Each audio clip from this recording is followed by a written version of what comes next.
I'm Taylor.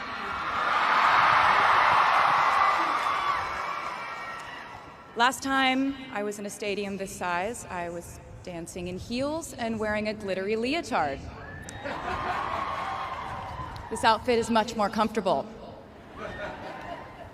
I would like to say a huge thank you to NYU's Chairman of the Board of Trustees, Bill Berkeley, and all the trustees and members of the board, NYU's President Andrew Hamilton, Provost Catherine Fleming, and the faculty and alumni here today who have made this day possible. I feel so proud to share this day with my fellow honorees, Susan Hockfield and Felix Matos Rodriguez, who humble me with the ways they improve our world with their work.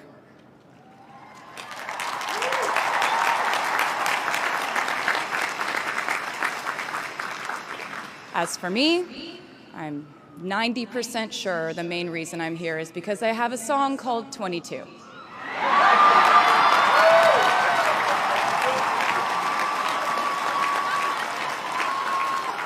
And let me just say, I am elated to be here with you today as we celebrate and graduate New York University's class of 2022.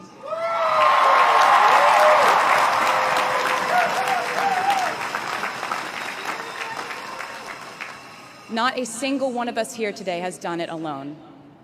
We are each a patchwork quilt of those who have loved us, those who have believed in our futures, those who showed us empathy and kindness, or told us the truth even when it wasn't easy to hear. Those who told us we could do it when there was absolutely no proof of that. Someone read stories to you and taught you to dream and offered up some moral code of right and wrong for you to try and live by. Someone tried their best to explain every concept in this insanely complex world to the child that was you as you asked a bazillion questions like, how does the moon work? And why can we eat salad but not grass? And maybe they didn't do it perfectly. No one ever can. Maybe they aren't with us anymore. In that case, I hope you'll remember them today. If they are in this stadium, I hope you'll find your own way to express your gratitude for all the steps and missteps that have led us to this common destination.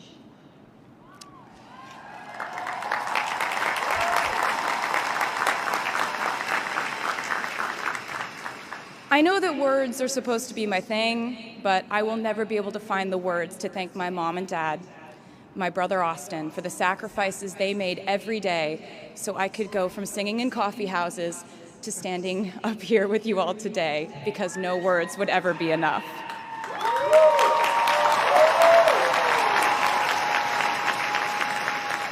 To all the incredible parents, family members, mentors, teachers, allies, friends, and loved ones here today who have supported these students in their pursuit of educational enrichment, let me say to you now, welcome to New York.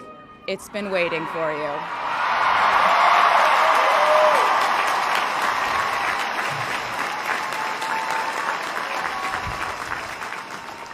I'd like to thank NYU for making me, technically, on paper at least, a doctor.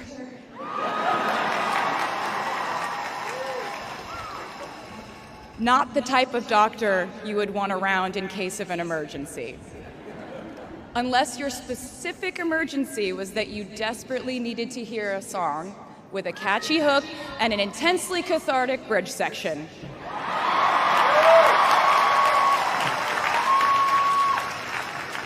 Or if your emergency was that you needed a person who can name over 50 breeds of cats in 1 minute. I never got to have a normal college experience, per se. I went to public high school until 10th grade, and then finished my education doing homeschool work on the floors of airport terminals. Then I went out on the road for radio tour, which sounds incredibly glamorous, but in reality, it consisted of a rental car, motels, and my mom and I pretending to have loud mother-daughter fights with each other during boarding so no one would want the empty seat between us on Southwest. As a kid, I always thought I would go away to college, imagining the posters I would hang on the wall of my freshman dorm. I even set the ending of my music video from my song Love Story at my fantasy imaginary college, where I meet a male model reading a book on the grass, and with one single glance, we realized we had been in love in our past lives. Which is exactly what you guys all experienced at some point in the last 4 years, right?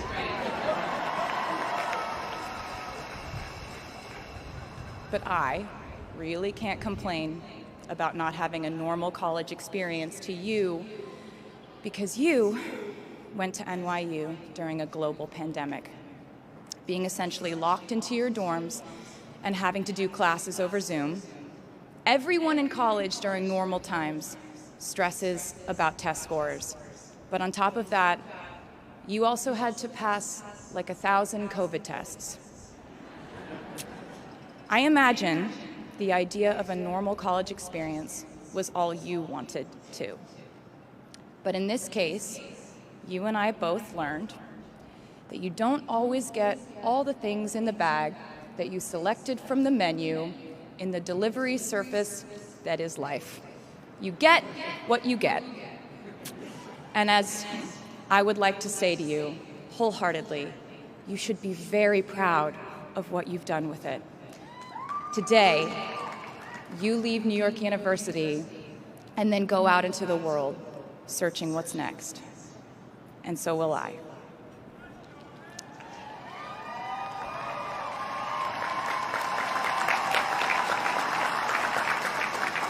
So as a rule, I try not to give anyone unsolicited advice unless they ask for it. I'll go into this more later.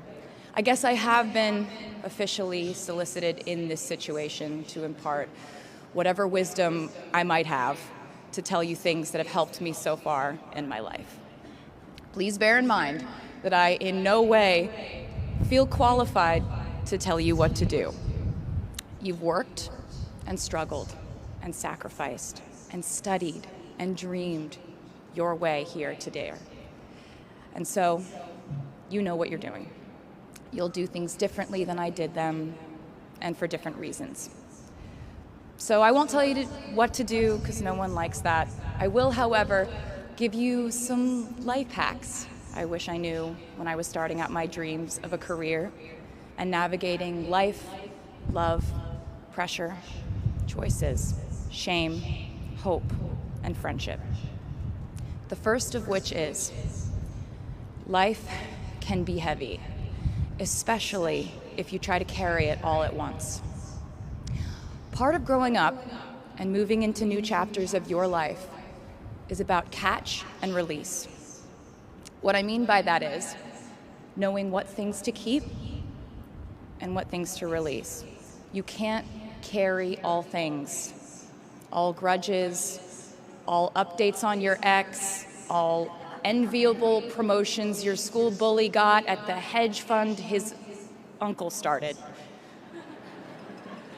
Decide what is yours to hold and let the rest go. Oftentimes, the good things in your life are lighter anyway, so there's more room for them. One toxic relationship can outweigh so many wonderful, simple joys. You get to pick what your life has time and room for. Be discerning. Secondly, learn to live alongside cringe. No matter how hard you try to avoid being cringe, you will look back on your life and cringe retrospectively.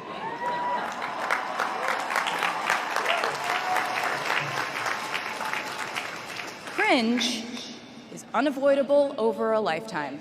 Even the term cringe might someday be deemed cringe. I promise you, you're probably doing or wearing something right now that you will look back on later and find revolting and hilarious. You can't avoid it, so don't try to. For example, I had a phase where, for the entirety of 2012, I dressed like a 1950s housewife. But you know what? I was having fun. Trends and phases are fun. Looking back and laughing is fun. And while we're talking about things that make us squirm but really shouldn't, I'd like to say I'm a big advocate for not hiding your enthusiasm for things.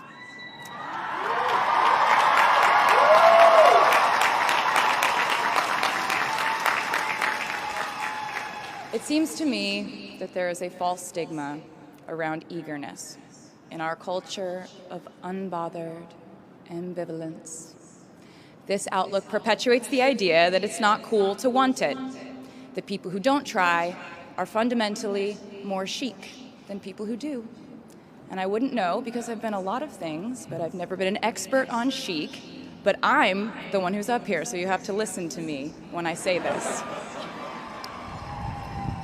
Never be ashamed of trying. Effortlessness is a myth. The people who wanted it the least were the ones I wanted to date and be friends with in high school. The people who want it the most are the people I now hire to work for my company.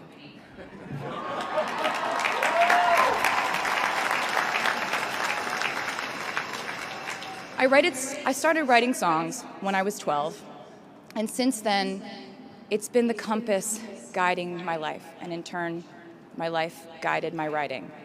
Everything I do is just an extension of my writing, whether it's directing videos or a short film, creating the visuals for a tour, or standing on a stage performing. Everything is connected by my love of the craft, the thrill of working through ideas and narrowing them down and polishing it all up in the end, editing, waking up in the middle of the night, throwing out the old idea because you just thought of a newer, better one, or a plot device that ties the whole thing together. There's a reason they call it a hook. Sometimes a string of words just ensnares me, and I can't focus on anything until it's been recorded or written down. As a songwriter, I've never been able to sit still or stay in one creative place for too long. I've made and released 11 albums, and in the process, I've switched genre from country to pop to alternative to folk. And this might sound like a very songwriter-centric line of discussion, but in a way, I really do think we are all writers. And most of us write in a different voice for different situations. You write differently in your Instagram stories than you do your senior thesis. You send a different type of email to your boss than you do your best friend from home. We are all literary chameleons, and I think it's fascinating. It's just a continuation of the idea that we are so many things all the time. And I know it can be really overwhelming figuring out who to be and when, who you are now, and how to act in order to get where you want to go. I have some good news. It's totally up to you. I have some terrifying news. It's totally up to you. I said to you earlier that I don't ever offer advice unless someone asks me for it, and now I'll tell you why. As a person who started my very public career at the age of 15, it came with a price. And that price was years of unsolicited advice. Being the youngest person in every room for over a decade meant that I was constantly being issued warnings from older members of the music industry, media, interviewers, executives, and this advice often presented itself as thinly veiled warnings See, I was a teenager at a time when our society was absolutely obsessed with the idea of having perfect young female role models. It felt like every interview I did included slight barbs by the interviewer about me one day running off the rails. And that meant a different thing to every person who said it to me. So I became a young adult while being fed the message that if I didn't make any mistakes, all the children of America would grow up to be perfect angels. However, if I did slip up, the entire earth would fall off its axis, and it would be entirely my fault, and I would go to pop star jail forever and ever. It was all centered around the idea that mistakes equal failure, and ultimately the loss of any chance at a happy or rewarding life. This has not been my experience. My experience has been that my mistakes led to the best things in my life. And being embarrassed when you mess up, it's part of the human experience. Getting back up, dusting yourself off, and seeing who still wants to hang out with you afterward and laugh about it, that's a gift.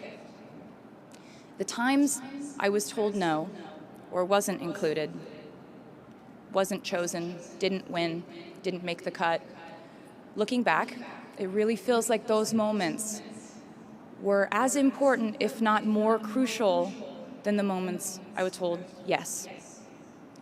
Not being invited to the parties and sleepovers in my hometown made me feel hopelessly lonely. But because I felt alone, I would sit in my room and write the songs that would get me a ticket somewhere else. Having label executives in Nashville tell me that only 35-year-old housewives listen to country music, and there was no place for a 13-year-old on their roster, made me cry in the car on the way home. But then I'd post my songs on my MySpace, and yes, MySpace. And I would message with other teenagers like me who loved country music, but just didn't have anyone singing from their perspective. Having journalists write in-depth, oftentimes critical pieces about who they perceived me to be made me feel like I was living in some weird simulation. But it also made me look inward to learn about who I actually am. Having the world treat my love life like a spectator sport in which I lose every single game was not a great way to date in my teens and 20s. But it taught me to protect my private life fiercely. Being publicly humiliated over and over again at a young age was excruciatingly painful, but it forced me to devalue the ridiculous notion of minute-by-minute, ever-fluctuating social relevance and likability.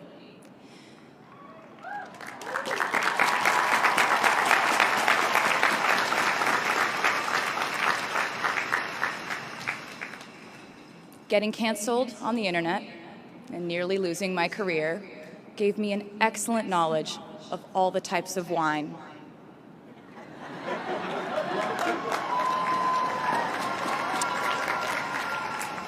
I know I sound like a consummate optimist, but I'm really not. I lose perspective all the time. Sometimes everything just feels completely pointless. I know the pressure of living your life through the lens of perfectionism. And I know that I'm talking to a group of perfectionists because you are here today graduating from NYU.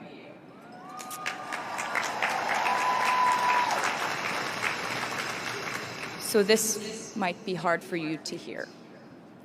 In your life, you will inevitably misspeak, trust the wrong person, underreact, overreact, hurt the people who didn't deserve it, overthink, not think at all, self-sabotage, create a reality where only your experience exists, ruin perfectly good moments for yourself and others, deny any wrongdoing, not take the steps to make it right, feel very guilty, let the guilt eat at you, hit rock bottom, finally address the pain you caused, try to do better next time, rinse, repeat.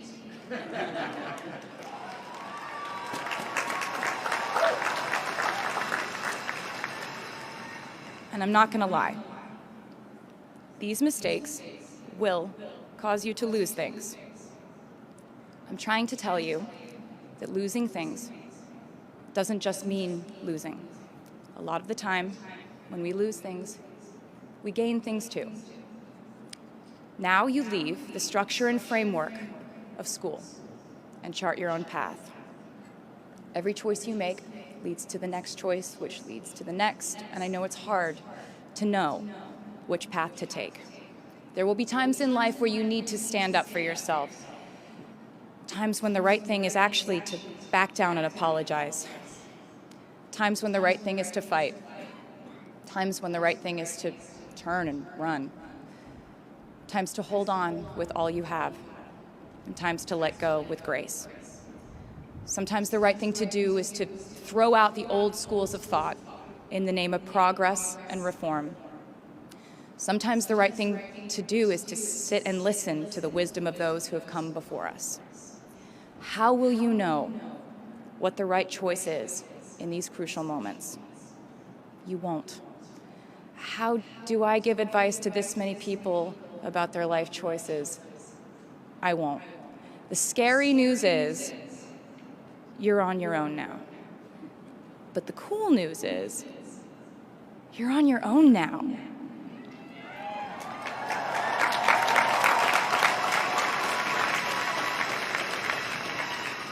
I leave you with this. We are led by our gut instincts, our intuition, our desires and fears, our scars and our dreams. And you will screw it up sometimes. So will I. And when I do, you will most likely read about it on the internet.